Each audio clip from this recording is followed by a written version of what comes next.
Morning all of you. गट ब मुख्य परीक्षा 2025 आणि गट क मुख्य परीक्षा 2025.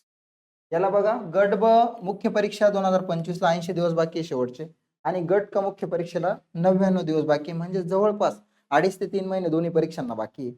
आणि ह्या काळामध्ये तुमचा मराठी इंग्लिशचा अभ्यास खूप चांगला झाला पाहिजे, म्हणजे जीएसचा पण झाला पाहिजे. मराठी इंग्लिश हा डिसाइडिंग फॅक्टर आहे.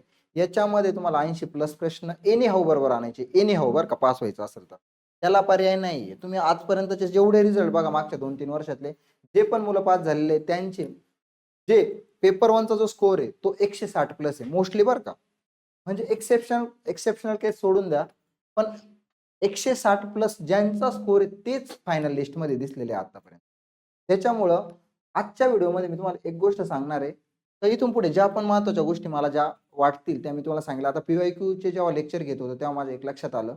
मी जेव्हा 18 पासून तर 2025 पर्यंत गट ब आणि गट क चे मराठीचे सर्व पीवायक्यू फक्त 99 रुपयामध्ये आपल्या स्वाध्याय अकॅडमीच्या ॲपवर ती बॅच तयार करून दिली आणि त्या बॅचचा मागच्या वर्षी पण मुलांना प्रचंड फायदा झाला होता आणि ह्या वर्षी पण खूप मुलांनी ती बॅच घेतलेली. त्याच्यामध्ये लॉजिक, एलिमिनेशन टेक्निक सर्व सांगितले. आजच्या लेक्चरमध्ये मी असा टॉपिक सांगणार आहे की ज्याच्यावर दरवर्षी 5 ते 6 प्रश्न, म्हणजे दरवर्षी 10 ते 12 मार्क्सला कमीत कमी ह्या टॉपिकवर प्रश्न विचारले जातात.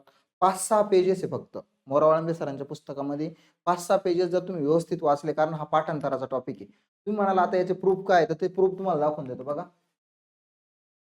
पहिला प्रश्न, आता हा टॉपिक तुम्हाला कळला असेल, बघितला. पहिला प्रश्न बघा, अवकृपा, अवगणना, अवगत, अवगुण शब्दातील उपसर्ग पुढीलपैकी कोणत्या भाषेतून आलेला आहे?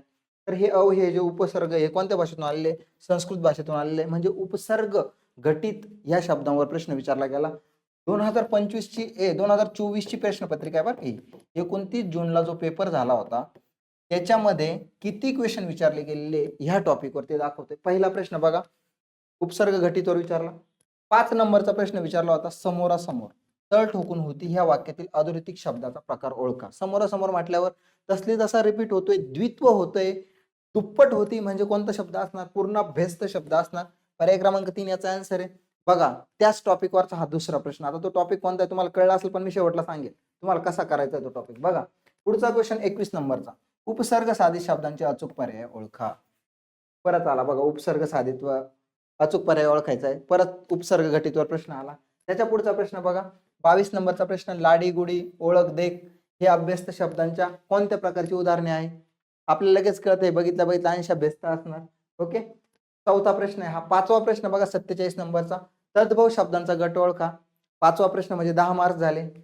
बघा 50 नंबरचा परत क्वेश्चन, खालीलपैकी कोणत्या गटातील शब्द तत्सम आहे? आणि हा जो टॉपिक आहे मित्रांनो, हा टॉपिकचं नाव आहे शब्दसिद्धी. शब्दसिद्धी हा असा टॉपिक आहे का ज्याच्यावर दरवर्षी कमीत कमी 10 मार्क्सला, बरं का, कमीत कमी 10 मार्क्सला प्रश्न येतात, म्हणजे येतात. आणि हे 10 मार्क्स हे जर तुम्ही व्यवस्थित पाठांतर केलं ना, विदिन 5 सेकंदात उत्तर येणारा प्रश्न टॉपिक आहे.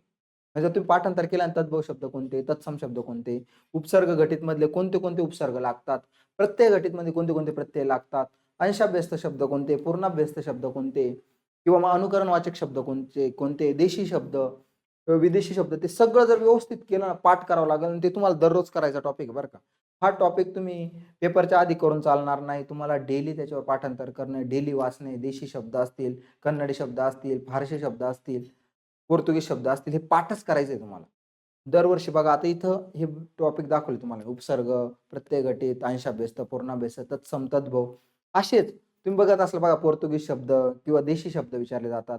हे सगळं तुम्हाला पाठ करायचं आणि तिची प्रोसेस तुम्हाला आता स्टार्ट करायची, तुम्ही केली नसेल तर. ठीक आहे, तुम्हाला डेली हे दररोज एक एक पान तुम्हाला पाठांतर करायचंय, रात्री त्याची रिव्हिजन करायची. पुढच्या 1 महिन्यामध्ये हा पूर्ण टॉपिक तयार झालेला राहील आणि त्याच्यावर आलेला एक पण प्रश्न तुमचा चुकणार. त्याच्यामुळं शब्दसिद्धी हा टॉपिक तुमचा VIMP टॉपिक लिस्टमध्ये टाका. VIMP टॉपिक, हा याच्यावरचे 10 मार्क्स माझे फिक्स करायचे. फिक्स असे छोटे छोटे थेंबे थेंबे तळे साचे असं म्हटलं जातं. छोटे छोटे टार्गेट्स ठेवून तुम्ही जर परीक्षाला टार्गेट केलं ना, तुमचा 100% स्कोर हा 160 प्लस जाईल.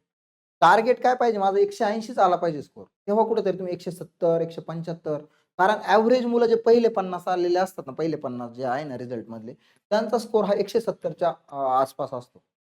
पहिले पेपर 1 मध्ये बरं का, 200 पैकी 170 मार्क्स. इंग्लिश थोडंसं आपलं वीक असतं म्हणून मराठीवर 47 ते 48 प्रश्न बरोबर कसे येतील हा प्रयत्न तुम्ही नेहमी करा. ठीक आहे. ते मार्क्स कसे आणायचे, कसं काय करायचं मी लेक्चर याच्या आधी टाकलेले आहे. मी प्रश्न पण सोडून दाखवलेले. 50 प्रश्न 2024 चे घेऊन.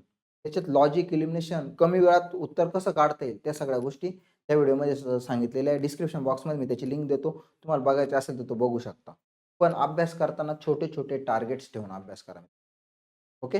असा शब्दसिद्धी टॉपिक आहे. अजून पुढचे काही महत्त्वाचे काही तुम्हाला जर महत्त्वाच्या टिप्स द्यायच्या असतील, महत्त्वाचं मला काही जाणवलं शिकवताना, तर त्या मी तुम्हाला सांगेल. ठीक आहे. आपली ₹99 पी-वाय-क्यूची बॅच आहे. गट ब आणि गट क.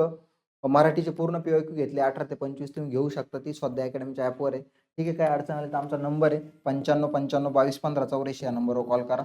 ठीक आहे. तुम्हाला सर्व माहिती या नंबरवर मिळेल. ओके. चला आजच्या लेक्चरमध्ये मी तेच थांबतो. धन्यवाद.